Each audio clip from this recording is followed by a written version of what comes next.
Assim a palavra do nosso Deus. 2 Coríntios, capítulo 5, a partir do verso 18. Ora, tudo provém de Deus, que nos reconciliou consigo mesmo por meio de Cristo, e nos deu o ministério da reconciliação, a saber, que Deus estava em Cristo reconciliando consigo o mundo, não imputando aos homens as suas transgressões, e nos confiou a palavra da reconciliação. De sorte que somos embaixadores em nome de Cristo, como se Deus exortasse por nosso intermédio. Em nome de Cristo, pois, rogamos que vos reconcilieis com Deus. Aquele que não conheceu o pecado, ele o fez pecado por nós, para que nele fossemos feitos justiça de Deus. Senhor, nosso Deus e nosso Pai, estamos aqui nesse momento, Pai, para aprender mais de Ti, para aprender segundo a Tua palavra. Te peço, Pai, que possamos entender e compreender a Tua palavra, que o Espírito Santo, Pai, seja o nosso guia para entendermos e compreendermos. E que essa mensagem seja aplicada pelo Teu doce Espírito Santo ao coração de cada um. Em nome de Jesus. Amém. Poder se assentar, Deus. Vamos falar um pouco sobre reconciliação, sobre salvação e como o Senhor nos enxerga agora como eleitos, como salvos e reconciliados. Peguei por título essa mensagem, seguinte frase: reconciliados por meio de Cristo, embaixadores para a glória de Deus. Irmãos, vivemos em um tempo onde muitos acham estar vivendo verdadeiramente o Evangelho de Cristo Jesus. Onde muitos acham realmente que estão vivendo o Evangelho de Jesus. O Evangelho, o qual encontramos as diversas partes e páginas da Bíblia. Mas há um grande engano, principalmente no nosso país, principalmente no Brasil. Pois eu falo isso não com sabedoria humana, mas com sabedoria divina, com a própria Bíblia. Há grandes pessoas achando que são fiéis a Deus verdadeiramente. Há um grande engano porque a verdadeira fé, ela vem acompanhada de frutos. Primeiro, que a verdadeira fé é um dom de Deus que é dado aos seus filhos, como pensemos. Efésios 2:8. Muitos cristãos que são uma árvore que só faz sombra, que o pecado está ao lado dele. Mas os frutos não são produzidos por conta desse pecado que habita ali do lado dele. Pois nós sabemos que o cristão, ele tropeça, mas ele não vive mais na prática do pecado, pois ele não consegue por conta do Espírito que lhe foi dado. E nós sabemos também que não somos salvos pelas obras, mas sabemos que a verdadeira fé tem por consequências as obras. Ela vem acompanhada de obras, porque somos feituras de Deus, preparados para as boas obras em Cristo Jesus. Aqueles que ainda não se arrependeram, que se arrependam. E aqueles que não se converteram ainda, se convertam ao Senhor, que é rico em perdoar. Ele verdadeiramente é rico em perdoar. E ele enviou o seu Filho para que todo aquele que nele crê não pereça, mas tenha a vida eterna. Tem, irmãos, o verdadeiro cristão. Tem o verdadeiro cristão como uma porção pequena nesse mundo que já é do maligno. E sempre houve, na história, esses cristãos que se levantaram, principalmente no passado, para combater a heresia da Igreja Católica. Na época que o papado dominava todo mundo. Não segundo a palavra do Senhor, mas segundo imperadores e reis que estavam ao seu lado. E esses homens sempre se levantaram. E há a porção do Senhor, sim, na terra. Há aqueles que são luz do mundo e que são sal da terra. E sempre vai haver até que o Senhor Jesus Cristo venha. Esse cristão, a Bíblia diz que ele nasceu de novo, que é uma nova criatura e as coisas antigas passaram e tudo se fez novo na vida dele. Ele conhece e guarda os mandamentos do Senhor Jesus Cristo. E verdadeiramente nele tem sido aperfeiçoado o amor de Deus. Nós encontramos isso lá em 1 João, capítulo 2, a partir do verso 2.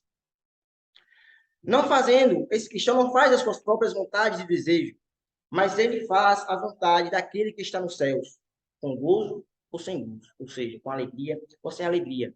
Pois ele faz porque sabe que é filho de Deus e sabe que quando ele peca, ele se afasta do Senhor. Por isso que ele cumpre os mandamentos, não como algo para a salvação, mas como algo para a sua santificação, sua purificação. Pois é isso que o temor ao Senhor faz, nos conduz a obedecê-lo e nos santificarmos dia após dia. E hoje sabe que também é um embaixador, um discípulo, um ministro.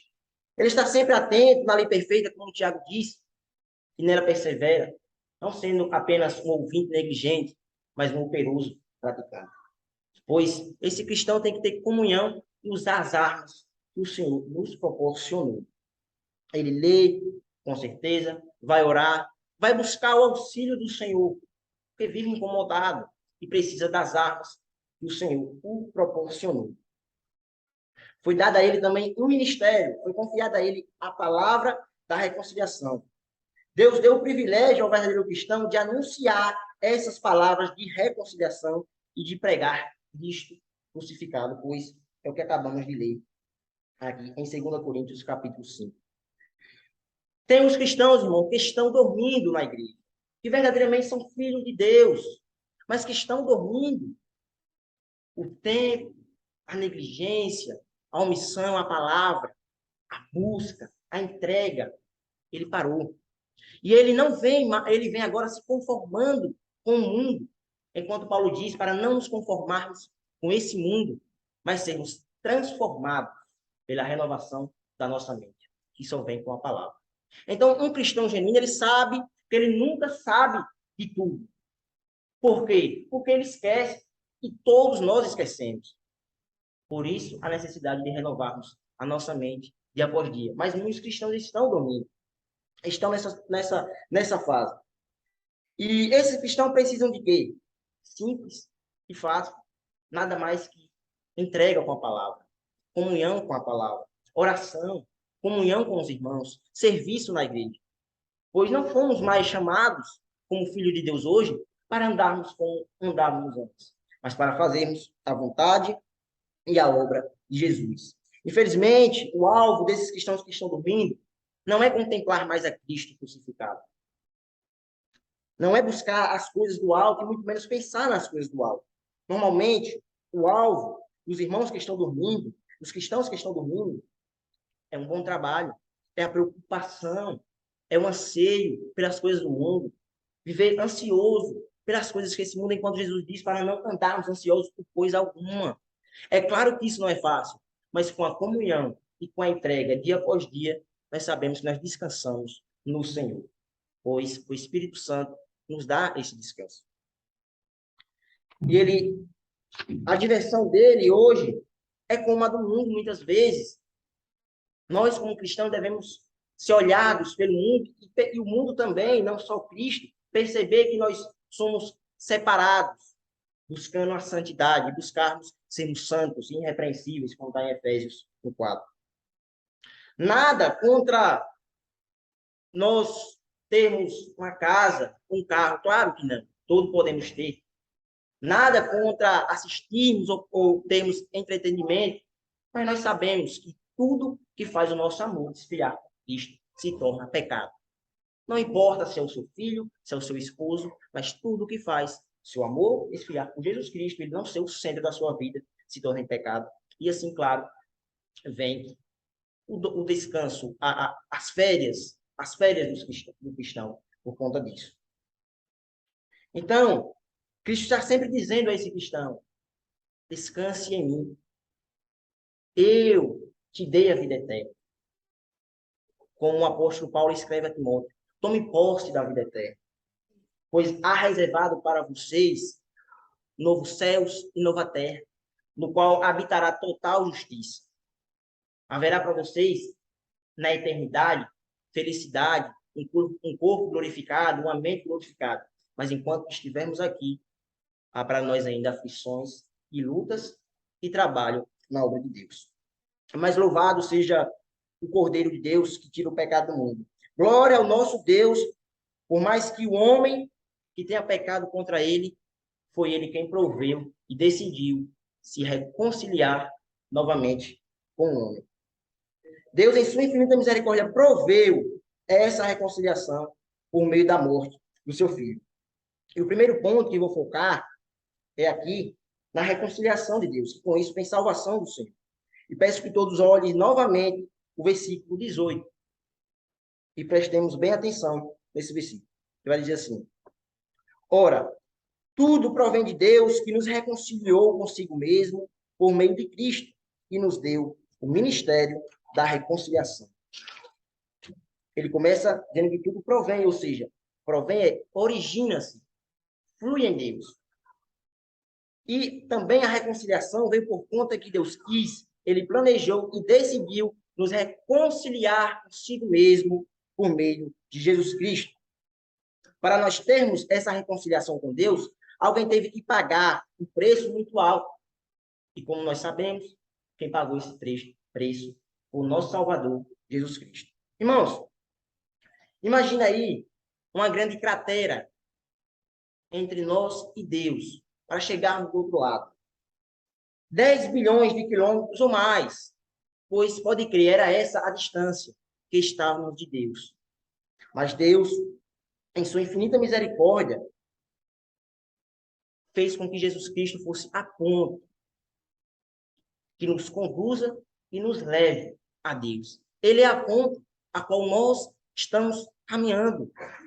Ele é a ponte a qual nos reconcilia novamente com Deus.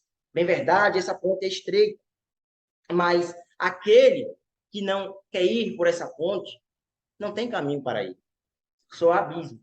Todos nós sabemos que só há um mediador entre Deus e o homem, que é Cristo Jesus. Então, essa ponte foi colocada e por conta disso nós estamos reconciliados com Deus, pois é Cristo Jesus a nossa ponte que nos leva ao reino do Senhor, ao reino celestial.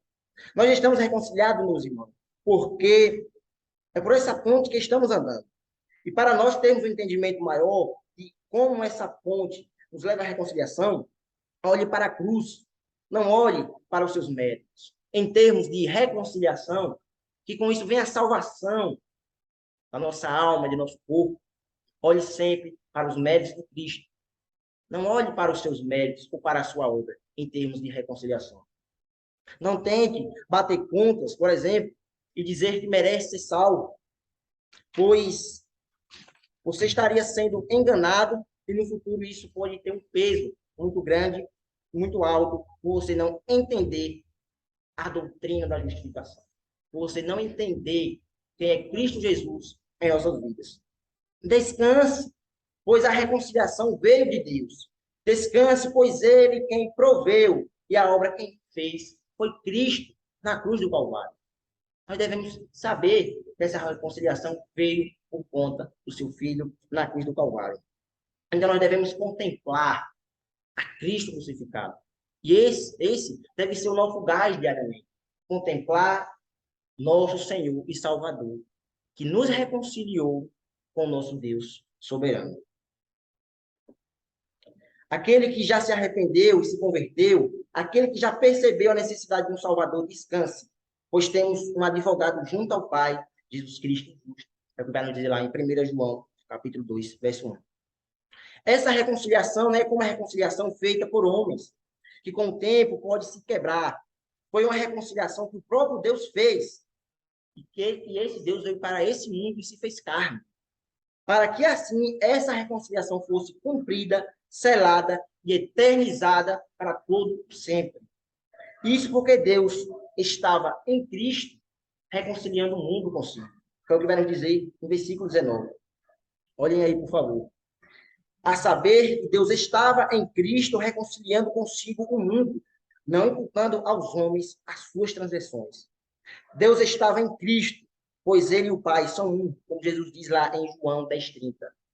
Eu e o Pai somos um. E o próprio Jesus vai nos dizer: crede-me que estou no Pai e o Pai em mim, crede ao menos por causa das obras. João 14:11. E também ele vai dizer em João 12:49. Porque eu não tenho falado por mim mesmo, Mas o Pai que me enviou, esse me tem prescrito o que dizer e o que anunciar. Deus estava em Cristo, pois eles trabalhavam unânime, e a obra da salvação, quem realizou foi o Deus triuno. A primeira, irmãos, a primeira vinda de Jesus foi uma vinda pacífica. Ele veio para nos salvar, como está escrito, por exemplo, em João 3,17. Porquanto Deus enviou seu Filho ao mundo, não para que julgasse o mundo, mas para que o mundo fosse salvo por ele. É preciso entender direito a primeira vinda de Jesus. Nós temos que ter uma compreensão para não sermos confundidos por espíritos enganadores.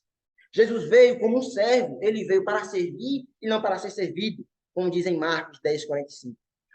Pois o próprio Filho do Homem não veio para ser servido, mas para servir e dar sua vida em resgate de muitos. É justamente por esses motivos que Deus estava em Cristo, reconciliando o mundo consigo, porque ele e o Pai são um.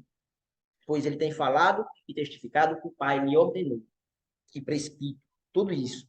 Pois o teu maravilhoso Filho, o Filho unigênito, deu a sua vida em resgate de muitos. Nisto conhecemos o amor de Deus. Que Deus estava em Cristo, nos reconciliando e não nos imputou nenhum pecado, que é o que vai dizer na parte B do versículo. Peço que todos olhem novamente. Não imputando aos homens as suas transgressões, e nos confiou a palavra da reconciliação. Irmãos, a reconciliação de Deus é algo tão profundo e maravilhoso que ele não imputou em nós próprios os nossos pecados. Ou seja, ele nos livrou, estamos limpos das nossas próprias transgressões. Isso não porque somos bons ou justos, mas porque todos os nossos pecados, tanto do passado como do presente e do futuro, foram imputados a Jesus Cristo.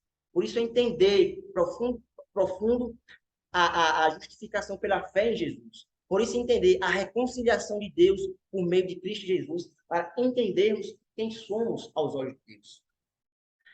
Para entendermos melhor esse versículo 21, para entendermos melhor, devemos observar aí o versículo 21, que nos dá a resposta, que vai dizer assim: aquele que não conheceu o pecado, ele o fez pecado por nós, para que nele fossemos feitos justiça de Deus. Deus não imputou os pecados em nós, melhor dizendo, Deus não imputou nenhum pecado a nós, aos que creem em Jesus. Ele não nos culpou, ele nos livrou de todos os nossos pecados. Todos. Quer saber como? Se nós observarmos melhor, meditarmos nesse versículo 21, nós teremos a resposta. Que ele vai dizer: aquele que não conheceu o pecado, ele o fez pecado por nós, para que nele fossemos feito justiça de Deus. Vou trazer uma ilustração para entendermos melhor isso aqui. Eu peço que os irmãos imaginem aí um grande meteoro vindo para a Terra. E os estudiosos dizem que esse meteoro vai atingir a Terra com força máxima. Ele vai destruir a Terra por completo. Agora pense desse jeito.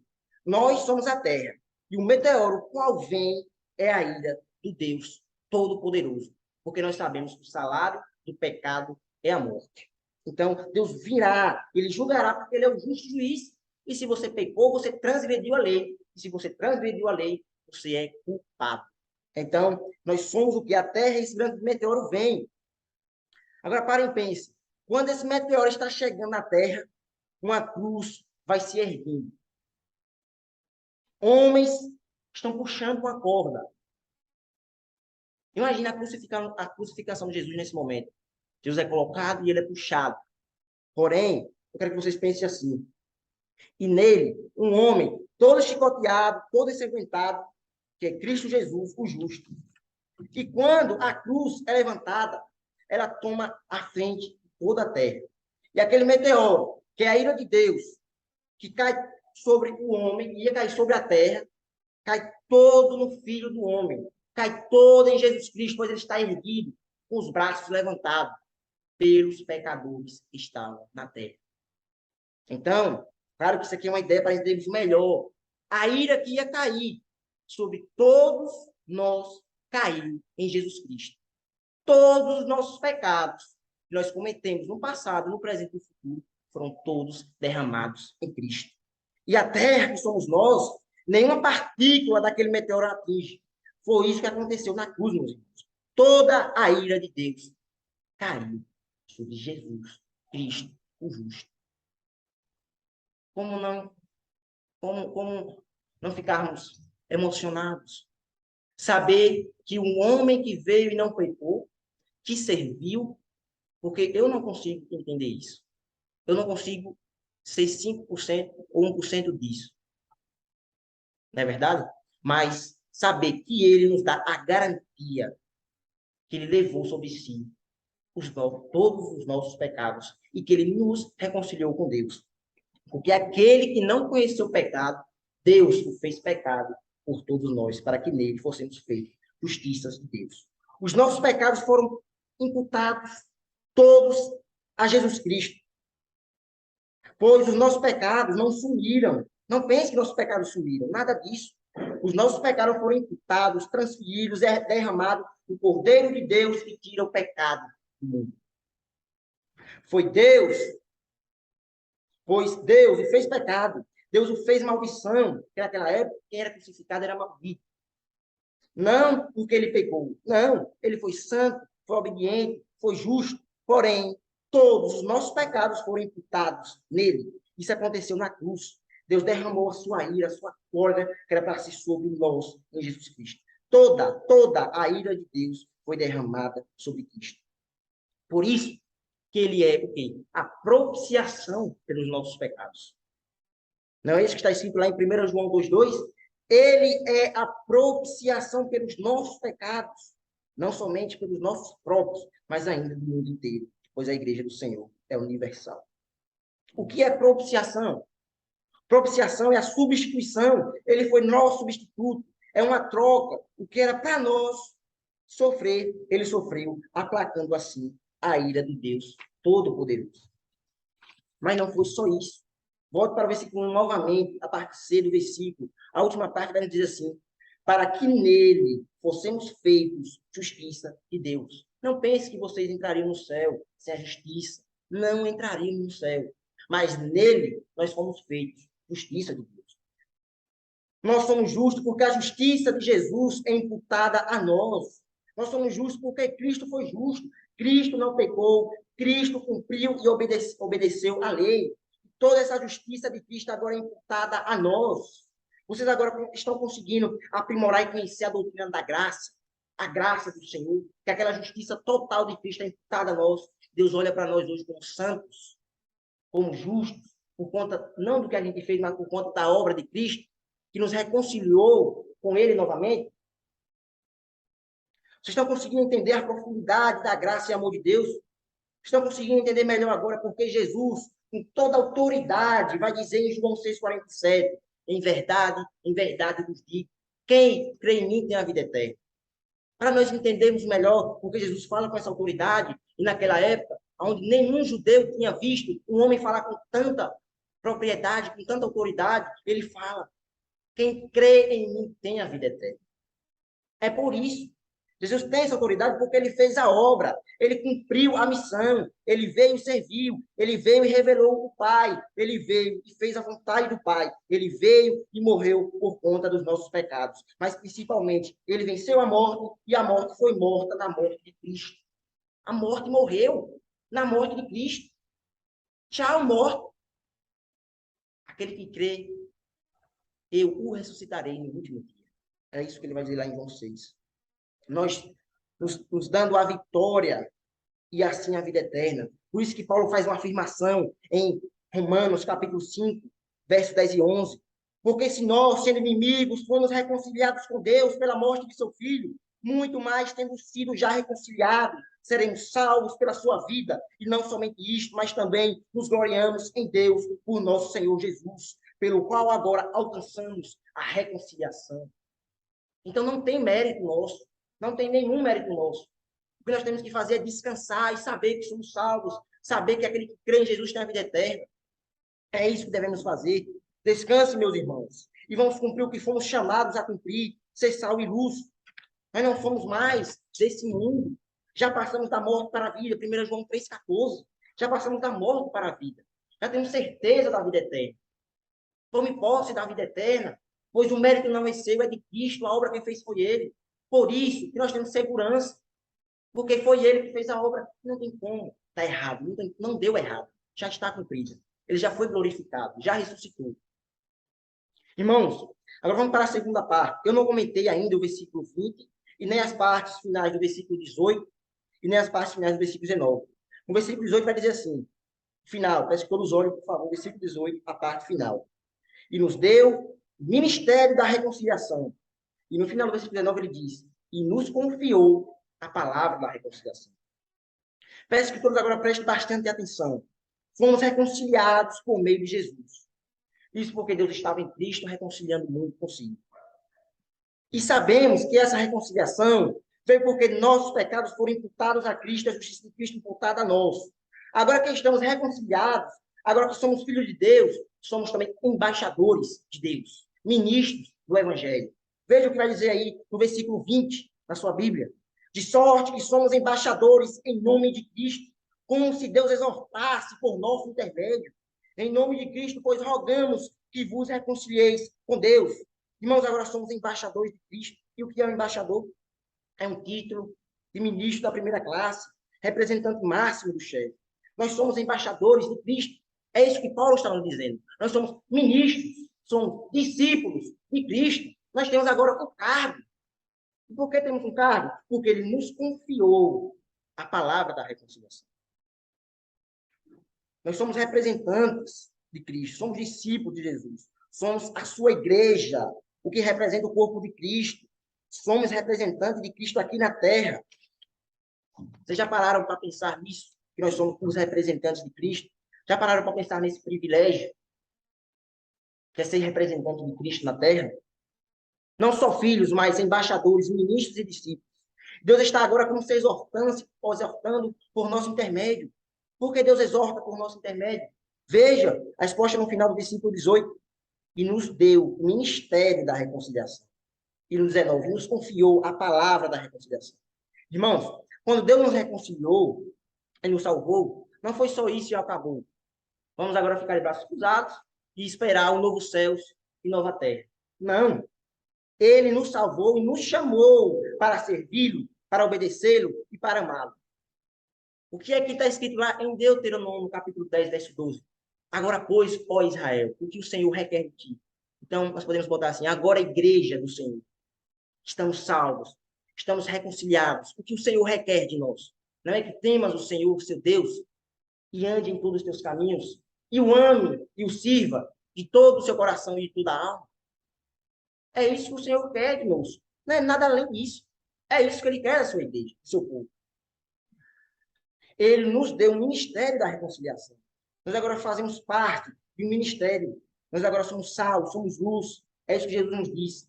Esse ministério é levar a palavra da reconciliação para outros, é pregar o evangelho, é anunciar para as almas que Deus estava em Cristo, reconciliando o mundo consigo.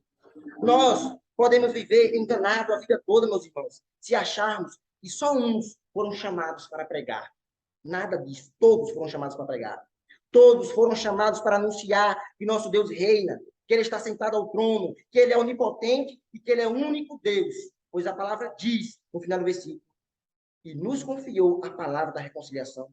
E em Marcos, capítulo 16, 15, ele vai dizer, e disse-lhes, ide por todo mundo e pregai o evangelho a toda criatura. Jesus deu essa ordem porque só os filhos de Deus, só os que foram reconciliados, que a igreja do Senhor tem a palavra da reconciliação. Só nós temos o entendimento, o Espírito que nos dá entendimento. E não é difícil pregar o evangelho, porque no primeiro século, a maior pregação do evangelho era anunciar que Cristo morreu pelos nossos pecados e ressuscitou ao terceiro dia. Isso é pregar o evangelho, é pregar Cristo crucificado. Não precisa de teologia, não precisa ter teólogo para pregar o evangelho. Basta anunciar que Deus estava em Cristo, reconciliando o mundo consigo mesmo. Algo simples, que no dia a dia, no nosso trabalho, na nossa casa, no nosso mundo, podemos fazer isso. Mesmo tendo as lutas e as pessoas rejeitando, assim como também nós rejeitamos o dia. Mas é anunciar, porque Deus nos confiou a palavra da reconciliação. É por isso que Paulo vai dizer, no verso 20, na parte B, ele diz, como se Deus exortasse por nosso intermédio. Isso é muito sério. Como se Deus estivesse exortando por nosso intermédio. Mas por que Deus exorta por nosso intermédio? Porque o que pregamos é a Bíblia do Senhor. E o que anunciamos é a mensagem da palavra de Deus.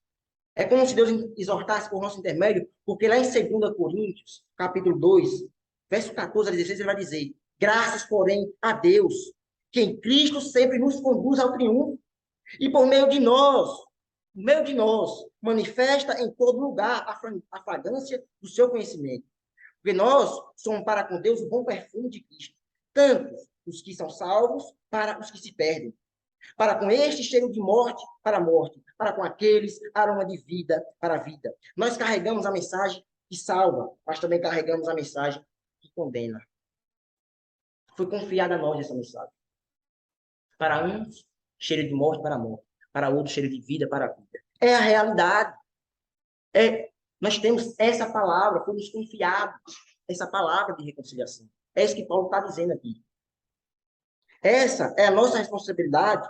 Nós temos a palavra da reconciliação, por isso Deus exorta com o nosso intermédio. Não porque nós temos sabedoria própria ou podemos exortar, mas porque nós pregamos a palavra de Deus. Com isso as pessoas são exortadas. Não porque o pastor sobe do púlpito ou porque eu estou aqui no púlpito, mas porque Deus exorta pela tua palavra. Não é o pregador. O pregador é apenas um instrumento. Quem dá som ao violão é o tocador. Bem assim é Deus. Quem exorta é Deus. Nós somos apenas ministros, embaixadores, discípulos. É por isso que Deus nos usa para levar essa palavra de reconciliação. Um verdadeiro reconciliado é um embaixador de Deus. Ele obedece ao seu mestre e confia no seu mestre. Por isso que um verdadeiro embaixador permanece em Jesus e anda como ele andou. Permanecer é se alimentar de Jesus. Pois ele diz: assim como o Pai que vive me enviou, e igualmente eu vivo pelo Pai, também quem de mim se alimenta, por mim viverá. João 6,57. É impossível para um cristão que não se alimenta de Jesus andar como ele andou. Vai dizendo, é impossível para um cristão que não estuda, que não medita, que não tem compromisso com a Bíblia, você olhar para esse cristão e dizer, esse anda como Cristo andou. Porque a palavra diz, aquele que permanece nele anda como ele andou. Mas o cristão que não permanece, não se alimenta de Jesus, não tem como nós olharmos para ele e dizer que ele anda como Cristo andou. E todos, irmãos, sabem. A igreja sabe. O Senhor sabe o que é andar como Cristo andou. Não perfeitos como Cristo andou, mas o imitando em tudo. Com barreiras, com lutas, mas o imitando, se santificando, para imitar cada dia mais. Pois esse cristão anda como ele andou. Esse andar com Cristo é impossível. Como vamos ter uma vida com Cristo sem a sua palavra? Dizer uma coisa dessa, que um cristão pode andar com Cristo sem ele ter acesso à Bíblia, sem se alimentar de Cristo, é como se você dissesse que pode matar a sua sede com gasolina. Podemos matar a nossa sede com a gasolina? Bem assim, um cristão não pode andar como Cristo andou, sem se alimentar de Jesus Cristo. Todos os dias. Todos os dias. Se você tem sede, beba da fonte, e assim você será um verdadeiro embaixador, levando a palavra que nos foi confiada, sendo um verdadeiro ministro da reconciliação. Para concluirmos, o que estudamos aqui hoje foi tudo provém de Deus, inclusive a reconciliação, a salvação. Essa reconciliação foi por meio da obra de Cristo na cruz do Calvário. Por conta que ele foi feito pecado por nós, foi feito maldição. E por isso ele é a propiciação, a troca, a substituição pelos nossos pecados. Sua justiça agora é imputada a nós e Deus nos olha como um povo totalmente santo e totalmente puro. Porque Deus não vê nem eu, nem vocês, mas eles veem Cristo. A justiça de Cristo imputada a nós. Hoje, salvos e reconciliados, somos embaixadores nomeados por Deus e somos seus instrumentos para proclamar a reconciliação a todos os homens. Pois esse é o nosso ministério como igreja. Levar a palavra a outros. Pregar a palavra da reconciliação. A saber que Deus estava em Cristo reconciliando o mundo consigo. É Cristo crucificado a nossa pregação. Paulo disse, decidi nada saber, a não ser Cristo e esse crucificado. Amém. Senhor nosso Deus e nosso Pai, queremos te agradecer, Pai, pelas tuas maravilhosas e benditas palavras. Peço que o Senhor conforte, console e chame cada um, Senhor, para viver de acordo com a tua palavra. E que esse seja o nosso desejo, levar a palavra que nos foi confiada, o ministério que nos foi confiado, Pai. Nós oramos grato, te pedimos uma boa noite, que Deus possa abençoar cada irmão, em nome de Jesus. Amém.